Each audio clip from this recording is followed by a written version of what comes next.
एक ओंकार सतनाम करता पुरख निर्भव निर्वैर अकाल मूरत अजूनी सैभं गुर प्रसाद। दंडोत बंदन अनक बार सर्व कला समरथ डोलन ते रखो प्रभु नानक दे कर हथ। डोलन ते रखो प्रभु नानक दे कर हथ। परम सन्मान योग गुरु रूप सत्संग जीओ, कुछ समा पहले असी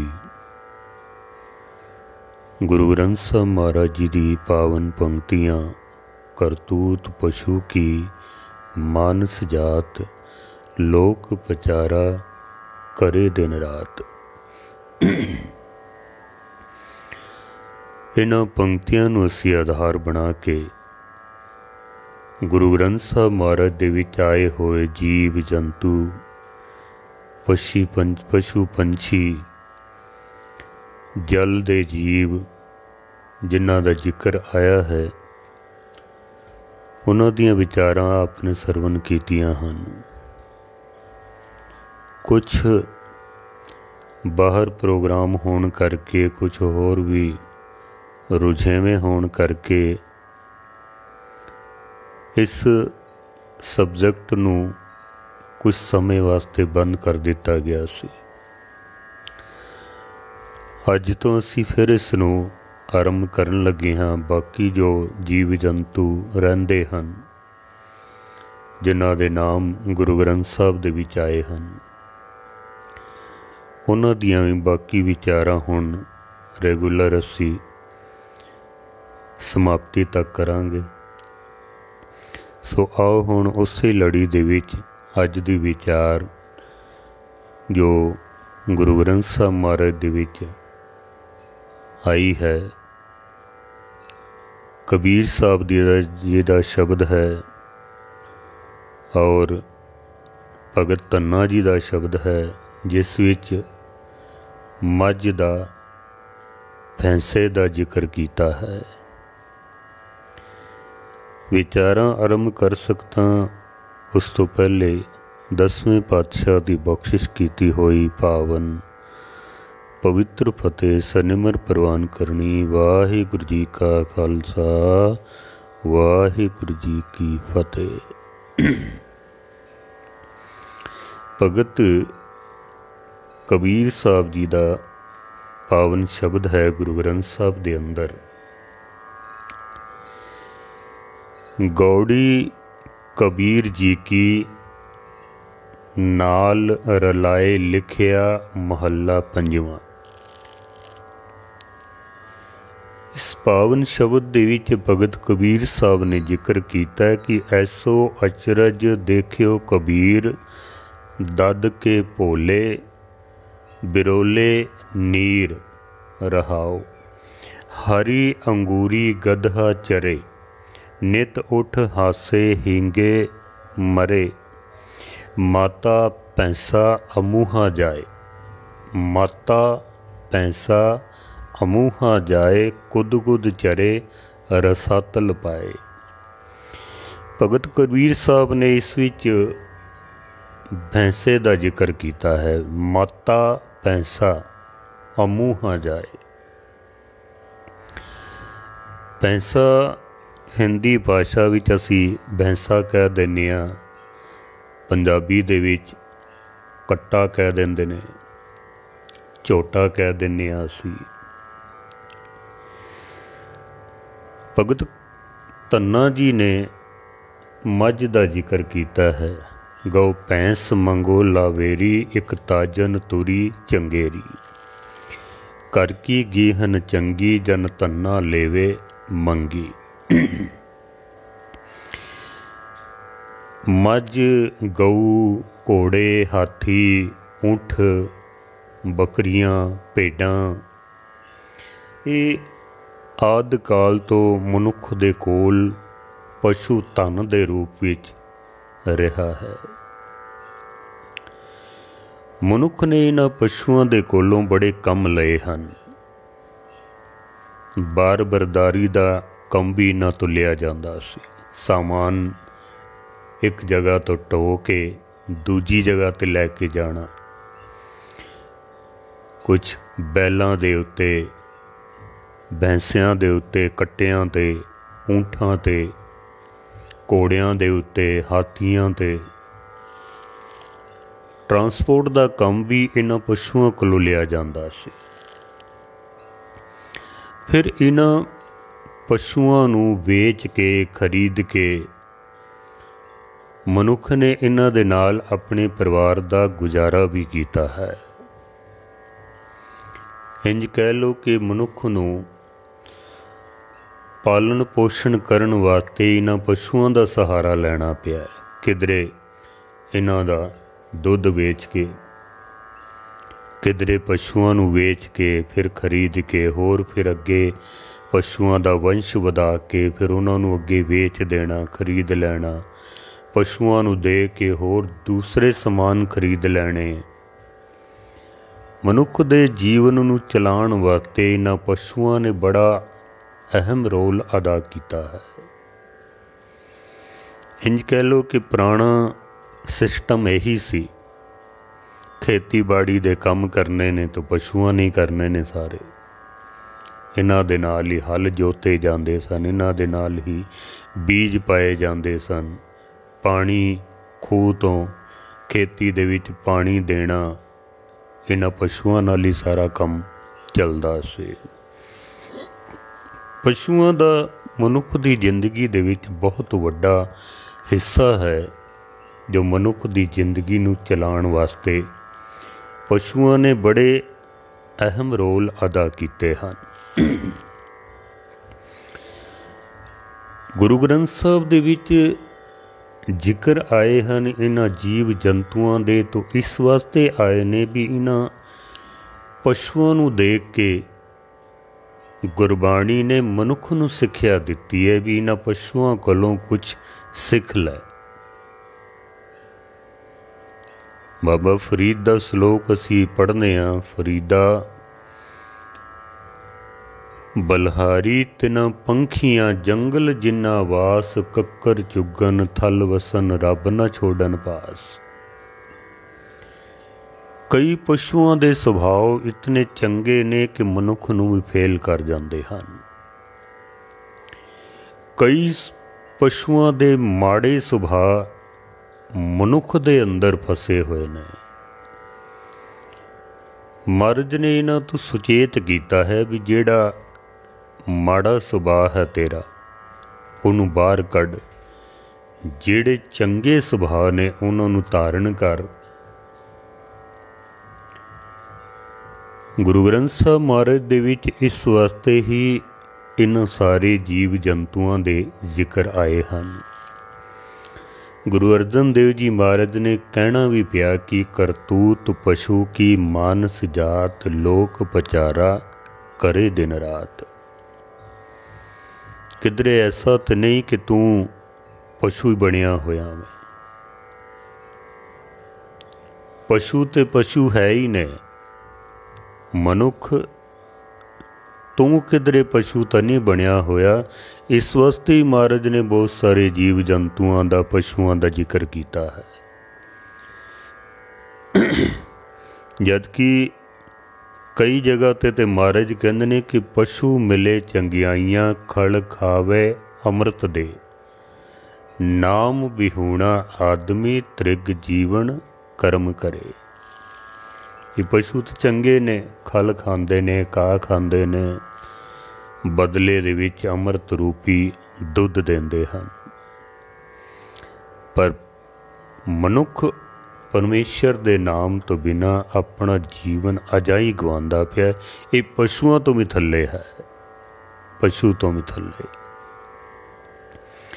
ਇੱਥੇ ਭਗਤ ਕਬੀਰ ਸਾਹਿਬ ਨੇ ਜੋ ਮੱਝ ਦਾ ਜ਼ਿਕਰ ਕੀਤਾ ਹੈ, ਪੈਸੇ ਦਾ ਜ਼ਿਕਰ ਕੀਤਾ ਹੈ। ਮੱਝਾਂ ਹਰ ਇਲਾਕੇ ਦੇ ਵਿੱਚ ਅਲੱਗ ਅਲੱਗ ਨਸਲ ਦੀਆਂ ਮੱਝਾਂ ਬਹੁਤ ਮਸ਼ਹੂਰ ਹਨ। ਜੈਸੇ ਪੰਜਾਬ ਦੇ ਵਿੱਚ ਅਸੀਂ ਦੇਖਦੇ ਹਾਂ ਕਿ ਮੁर्रा ਨਸਲ ਦੀ ਜੋ ਮੱਝ ਹੈ ਉਹ ਬੜੀ ਮਸ਼ਹੂਰ ਹੈ, ਬਹੁਤ ਦੁੱਧ ਦਿੰਦੀ ਹੈ, ਨਸਲ ਬੜੀ ਚੰਗੀ ਹੈ, ਸਿੰਘ ਬੜੇ ਛੋਟੇ ਛੋਟੇ ਹੁੰਦੇ ਨੇ, ਗੋਲ। ਮੇਰਾ ਦੇਖਣ ਵਿੱਚ ਆਇਆ ਕਿ ਇੱਕ ਅੱਛੀ ਨਸਲ ਦੀ ਮੁर्रा ਨਸਲ ਦੀ ਜੋ ਮੱਝ ਹੈ ਉਹ 25 ਤੋਂ 30 ਲੀਟਰ ਦੁੱਧ ਰੋਜ਼ ਦਾ ਦਿੰਦੀ ਪਈ ਹੈ। 50 ਰੁਪਏ ਲੀਟਰ ਇਸ ਵਕਤ ਦੁੱਧ ਵਿਕ ਜਾਂਦਾ ਹੈ। ਚੰਗੀ ਆਮਦਨ ਇਸ ਤੋਂ ਲੈਂਦੇ ਪਏ ਹਨ। ਪੰਜਾਬ ਦੇ ਵਿੱਚ ਹੈ ਮੁर्रा ਨਸਲ। ਪਿੱਛੇ ਜਿਹਾ ਹਰਿਆਣਾ ਦੇ ਵਿੱਚ ਇੱਕ ਭੈਂਸਾ ਝੋਟਾ ਜਿਹਦੀ ਕੀਮਤ 1 ਕਰੋੜ ਰੁਪਏ ਤੋਂ ਵੀ ਵੱਧ ਦੱਸੀ ਗਈ, ਇਨਾਮ ਮਿਲਿਆ ਉਸਨੂੰ, ਗੋਲਡ ਮੈਡਲ ਮਿਲਿਆ। ਬੜੀ ਅੱਛੀ ਉਹਨਾਂ ਨੇ ਪਰਵਰਿਸ਼ ਕੀਤੀ। ਇੱਧਰ ਯੂਪੀ ਦੇ ਵਿੱਚ, MP ਦੇ ਵਿੱਚ, ਮੱਧ ਪ੍ਰਦੇਸ਼, ਉੱਤਰ ਪ੍ਰਦੇਸ਼ ਦੇ ਵਿੱਚ ਭਦਾਵਰੀ ਨਸਲ ਦੀ ਮੱਝ ਬੜੀ ਮਸ਼ਹੂਰ ਹੈ। ਉੱਥੇ ਉਸ ਪਾਸੇ ਇਹ ਨਸਲ ਚੱਲਦੀ ਹੈ। ਫਿਰ ਮਹਾਰਾਸ਼ਟਰ ਦੇ ਵਿੱਚ ਅਸੀਂ ਚਲੇ ਜਾਈਏ ਤਾਂ ਮਰਾਠਵਾੜੀ ਮੱਝ, ਉਹਦਾ ਨਾਮ ਮਰਾਠਵਾੜੀ। ਲੰਬੇ ਉਸਦੇ ਤਲਵਾਰ ਵਰਗੇ ਲੰਬੇ ਲੰਬੇ ਸਿੰਘ ਹੁੰਦੇ ਨੇ ਔਰ ਮੀਡੀਅਮ ਸਾਈਜ਼ ਕੱਦ ਕਾਠੀ ਉਸਦੀ, ਬੜੀ ਅੱਛੀ ਨਸਲ। ਉਸ ਪਾਸੇ ਇਹੀ ਨਸਲ ਜ਼ਿਆਦਾ ਚੱਲਦੀ ਹੈ। ਫਿਰ ਕਾਲਾ ਹਾਂਡੀ, ਉੜੀਸਾ ਦੇ ਵਿੱਚ ਕਾਲਾ ਹਾਂਡੀ ਨਾਮ ਦੀ ਨਸਲ, ਇਹ ਉੱਥੇ ਬੜੀ ਚੱਲਦੀ ਹੈ। ਟੋਡਾ, ਤਮਿਲਨਾਡੂ ਦੇ ਵਿੱਚ ਟੋਡਾ ਨਸਲ ਮੱਝਾਂ ਦੀ, ਉਸ ਪਾਸੇ ਇਹ ਚੱਲਦੀ ਹੈ। ਕਹਿਣ ਤੋਂ ਮੁਰਾਦ ਇਤਨਾ ਹੀ ਹੈ ਕਿ ਇਹ ਜੀਵ ਜੰਤੂ, ਪਸ਼ੂ ਜਿਹੜੇ ਨੇ, ਇਹਨਾਂ ਨੇ ਮਨੁੱਖ ਦੀ ਜ਼ਿੰਦਗੀ ਨੂੰ ਸੰਵਾਰਨ ਦੇ ਵਿੱਚ ਬੜਾ ਅਹਿਮ ਰੋਲ ਅਦਾ ਕੀਤਾ ਹੈ। ਤਾਂ ਹੀ ਭਗਤ ਧੰਨਾ ਜੀ ਵੀ ਮੰਗ ਕਰਦੇ ਨੇ ਪਰਮੇਸ਼ਰ ਕੋਲੋਂ ਕਿ ਦਾਲ ਸਿੱਧਾ ਮੰਗੋ ਕੀਓ, ਹਮਰਾ ਖੁਸ਼ੀ ਕਰੇ ਨਿਤ ਜੀਓ। ਪਨੀਆਂ ਛਾਦਨ ਨੀਕਾ, ਅਨਾਜ ਮੰਗੋ ਸਤ ਸੀਕਾ। ਗਊ ਭੈਂਸ ਮੰਗੋ ਲਾਵੇਰੀ, ਇੱਕ ਤਾਜਨ ਤੁਰੀ ਚੰਗੇਰੀ। ਘਰ ਕੀ ਗੇਹਨ ਚੰਗੀ ਜਨ ਧੰਨਾ ਲੇਵੇ ਮੰਗੀ। ਚੰਗੀ ਇੱਕ ਲਵੇਰੀ ਗਊ ਤੇ ਮੱਝ ਭਗਤ ਧੰਨਾ ਜੀ ਮੰਗਦੇ ਹਨ, ਕਿਉਂਕਿ ਘਰ ਦੇ ਵਿੱਚ ਦੁੱਧ, ਦਹੀਂ, 36 ਪਦਾਰਥ ਦੁੱਧ ਨਾਲ ਬਣ ਜਾਂਦੇ ਹਨ। ਭਗਤ ਧੰਨਾ ਜੀ ਇਸ ਦੀ ਮੰਗ ਕਰਦੇ ਹਨ। ਪਸ਼ੂਆਂ ਨੇ ਮਨੁੱਖ ਦੇ ਜੀਵਨ ਨੂੰ ਸੰਵਾਰਨ ਵਿੱਚ ਅਹਿਮ ਰੋਲ ਅਦਾ ਕੀਤਾ ਹੈ, ਪਰ ਮਨੁੱਖ ਦਾ ਜੀਵਨ ਜੇ ਪਰਮੇਸ਼ਰ ਦਾ ਨਾਮ ਨਹੀਂ ਹੈ ਤਾਂ ਫਿਰ ਮਨੁੱਖ ਦਾ ਜੀਵਨ ਕਿਸੇ ਕੰਮ ਦਾ ਨਹੀਂ ਹੈ। ਭਗਤ ਕਬੀਰ ਸਾਹਿਬ ਜੀ ਨੂੰ ਤਾਂ ਇਸ ਵਾਸਤੇ ਹੀ ਕਹਿਣਾ ਵੀ ਪਿਆ ਕਿ ਨਰੂ ਮਰੇ ਨਰ ਕਾਮ ਨਾ ਆਵੇ, ਪਸ਼ੂ ਮਰੇ 10 ਕਾਜ ਸਵਾਰੇ। ਪਸ਼ੂ ਜਦ ਮਰਦਾ ਹੈ ਤਾਂ ਉਹ 10 ਕੰਮ ਦੁਨੀਆ ਦੇ ਸਵਾਰ ਜਾਂਦਾ ਹੈ। ਦੇਖੋ, ਇੱਕ ਮੱਝ ਨੂੰ ਲੈ ਲਓ, ਗਊ ਨੂੰ ਲੈ ਲਓ, ਗਊ ਮਰ ਜਾਏ, ਉਹਦਾ ਚਮੜਾ ਕੰਮ ਆ ਜਾਂਦਾ, ਉਹਦੇ ਮਾਂਸ ਦੇ ਨਾਲ ਕਈ ਤਰ੍ਹਾਂ ਦੇ ਜੀਵ ਜੰਤੂ ਆਪਣਾ ਪੇਟ ਭਰ ਲੈਂਦੇ ਨੇ। ਗਿੱਧ ਨੇ, ਕੁੱਤੇ ਨੇ, ਬਘਿਆੜ ਨੇ, ਹੋਰ ਜੰਗਲੀ ਜਾਨਵਰ ਜਿਹੜੇ ਨੇ ਉਹ ਆਪਣਾ ਪੇਟ ਭਰ ਲੈਂਦੇ ਨੇ। ਹੱਡੀਆਂ ਉਹਨਾਂ ਦੀਆਂ ਕੰਮ ਆ ਜਾਂਦੀਆਂ ਨੇ, ਖੁਰ ਕੰਮ ਆ ਜਾਂਦੇ ਨੇ, ਸਿੰਗ ਕੰਮ ਆ ਜਾਂਦੇ ਨੇ। ਕੋਈ ਐਸੀ ਚੀਜ਼ ਨਹੀਂ ਜੋ ਵਿਅਰਥ ਜਾਂਦੀ ਹੋਵੇ। ਪਰ ਪਰਮੇਸ਼ਰ ਦੇ नाम तो बिना मनुख दा जीवन किसी काम का नहीं है। गुरबाणी इस वास्ते ही इन्हां जीव जंतुओं का, पशु पंछियों का बार बार जिक्र करती है। हुण इत्थे भगत कबीर साहब ने जो जिक्र किया है अपने शब्द दे विच, भगत कबीर साहब जी इस विच कहने कि माता पैसा अमूहा जाए। वैसे शब्द लिखिया होया वे माता, लेकिन इसनूं थोड़ा जा कस के पढ़ना है। माता मत्ता होया, माता पैसा अमूहा जाए, कुद कुद चरे रसातल पाए। पैसे दे बारे असी आम करके पढ़ते हाँ भी इहदी तां भैंस बुद्धि है, मोटी बुद्धि है। कहावत भी पढ़ते हैं ना असी, भैंस के आगे बीन बजाना। उन्हें कोई फर्क नहीं पैंदा है, जो मर्जी उसनूं ज्ञान दिओ, जो मर्जी उसनूं समझाया जावे, भैंस के आगे बीन बजाना। ए सरकार नूं देख लो तुसी, कई महीनियां तो किसान विचारे बीन बजाते पे ने, पर वो भैंस की तरह कोई असर ही नहीं है उसके उत्ते, कोई सुनन नूं तैयार नहीं हैं। कितने साडे वीर शहीद हो गए ने, कितने विचारे गर्मी के मौसम विच, ठंड दे विच, बरसात दे विच सड़कों ते बैठे ने, पर कोई फर्क ही नहीं पैंदा है। माता पैसा अमूहा जाए, अमूहा जिन्हों मोड़िया ना जा सकता होवे। मनुख दे अंदर भी किधरे पैसे वाला सुभाव पक जाए ना, इनू फिर मोड़ना मुश्किल हो जाता है, नहीं मुड़दा है। फिर जिवें एक मझ या पैसा जिस पासे वो रुख कर लवे ना, भावें पिछों तुसी सोटे मारी जाओ, जितना मर्जी है उसनूं मोड़न की कोशिश करो, नहीं मुड़दा है।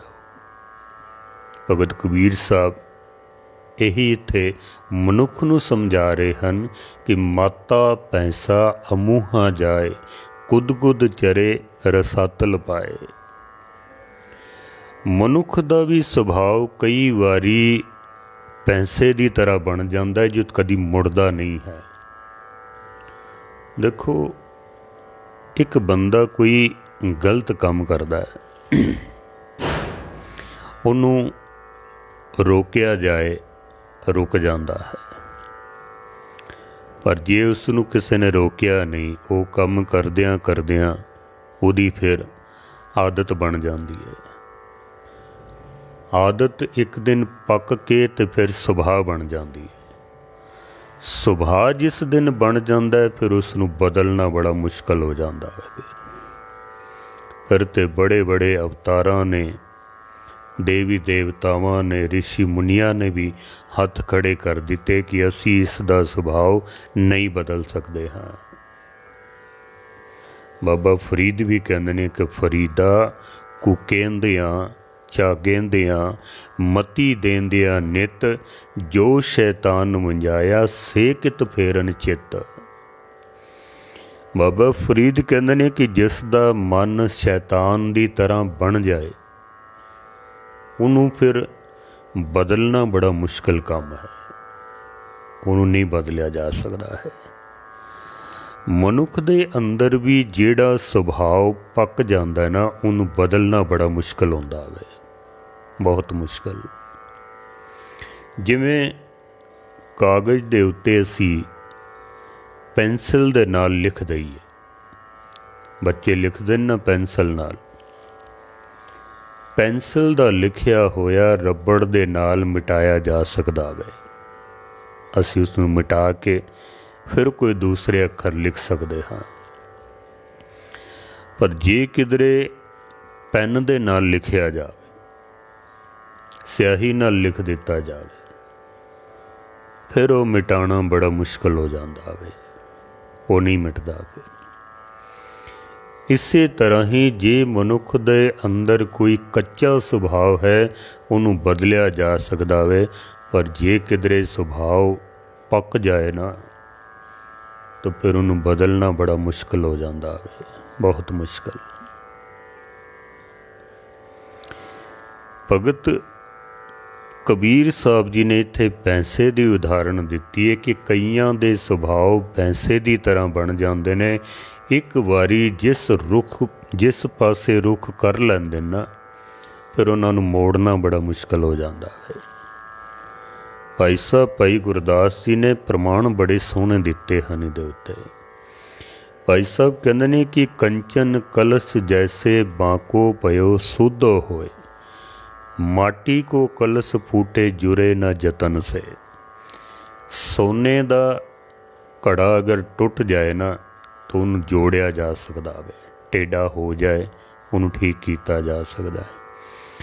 पर जे मिट्टी का घड़ा किधरे एक बारी टुट जाए ना तो फिर उन्होंने जोड़ना बड़ा मुश्किल काम हो जाता है, नहीं जुड़ता है। दूसरी पंक्ति दे विच भाई साहब कहते हैं कि बसन मलीन धोए निर्मल होत जैसे, उजरी न होत कारी कामरी पतन से।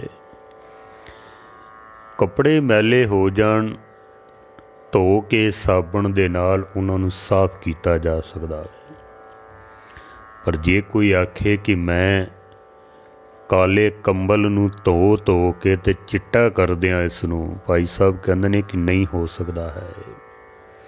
पुराने जमाने विच जिहड़े कंबल लैण वास्ते मिलते सन ना वो ज़्यादातर काले ही होंदे सन। हुण तां बहुत सारे कलर डिज़ाइन बहुत आ गए ने, पर उस जमाने दे विच सिर्फ काले ही होया करते सन। तो भाई साहब कहते हैं कि कोई आखे कि मैं काले कंबल नूं धो धो के साबण दे नाल उन्होंने चिट्टा कर दियां मैं, भाई साहब कहते हैं नहीं हो सकता है। भगत कबीर साहब जी का भी एक श्लोक है, कबीर संगत साध की दिन दिन दूना हेत, साकत कारी कांबरी धोए होए न सेत। साकत पुरुष की जिहड़ी संगत है ना वो इस तरह समझ लवो जिमें काला कंबल ही है, धोए होए ना सेत। उन जितना मर्जी धोता जावे वो चिट्टा नहीं हो सकता है। तो जे कोई साधुआं की संगत करता है वो दिनों दिन चिट्टा हो जाता है। भाव उहदे मन की जो अंदर मैल है, विकारां दी मैल है, प्रभु दे नाम नाल सत संगत करन दे नाल वो मैल दूर हो जाती है, मन चिट्टा हो जाता है। पर जे साकत पुरुषों की संगत की जाए फिर इसका चिट्टा होना बड़ा मुश्किल हो जाता है। भाई साहब कहते हैं लकुटी अगन सेकत ही सूधी होए, स्वान पूछ पटंतर प्रगट मन तन से। लकड़ अगर टेढ़ी हो जाए तो उन्होंने अग दे विच सेक के सीधा किया जा सकता है, पर जे किधरे कुत्ते की पूंछ नूं कोई सीधा करना चाहे तो भाई साहब कहते हैं कि कुत्ते की पूंछ नूं 12 साल भावें नली दे विच पा के रखो वो कदी सीधी नहीं हो सकती है, नहीं हो सकती। माता पैसा अमूहा जाए, कुद कुद चरे रसातल पाए। भगत कबीर साहब यही तो कह रहे हैं कि जिहदा सुभाव भैंसे की तरह अमूहा अमोड़ पक जावे, कबीर कहते हैं कि उन्होंने मोड़ना बड़ा मुश्किल हो जाता है। कुद कुद चरे रसातल पावे, वो फिर विकार रूपी खेती नूं ही चुगदा है। रसातल पाए तो फिर नरकां दे विच पैंदा है, उन्हें नरकां च ही जाना है। वो जन्म मरण दे गेड़ दे विच फसेगा, उहदा जीवन कदी भी आनंदमई नहीं बन सकता है। इसदे एक अर्थ ये भी कीते जाते ने कि जिहड़ा पैसा है ना अमूहा, जिन्हों मोड़िया नहीं जा सकता है, ये अहंकार का प्रतीक है। हंकारी बंदे नूं भी मोड़ना बड़ा मुश्किल काम है, नहीं मुड़दा है। मैं जो कर सकना वा वो कोई नहीं कर सकता है। मैं जिस पासे जा रहा बस यही रास्ता ठीक है, दूजा कोई रास्ता ही नहीं ठीक। गुरु नानक सच्चे पातशाह नूं भी कहना पिया कि हौमे दा रोग सब तो वड्डा, अहंकार दा रोग सब तो वड्डा, इस तो बचना बड़ा मुश्किल काम है। अहंकार देखो, हंकार जद मनुख दे अंदर वध जांदा ना, फिर वो चोरी करे भावें, उन्होंने फिर भी लगता है कि मैं ठीक करदा पिया। बेईमानी करे भावें, उन्होंने लगता है मैं ठीक करदा पिया। नशे करदा होवे भावें, उन्होंने लगता है कि मैं ठीक करदा पिया। जितना मर्जी है उसनूं मोड़न की कोशिश की जाए और उन्होंने मोड़िया नहीं जा सकता। एक बारी जिस पासे वो चल पैंदा ना, बस उस ही पासे चल पैंदा। जिमें कोई पैसा एक बारी किसी पासे तुर पवे ना, तो उन्होंने मोड़ना बड़ा मुश्किल हो जाता वे, वो मुड़दा नहीं है। फिर भगत कबीर साहब यही कह रहे हैं, पैसा भी इहदे सुभाव नूं बदलिया नहीं जा सकता, हंकार दा प्रतीक मनिया गया है। वारिस शाह ना आदतां जांदियां ने, भावें कट्टिए पोरियां पोरियां जी। गुरबाणी गुरु तेग बहादुर साहब महाराज का 400 साला पुरब भी आ रहा है।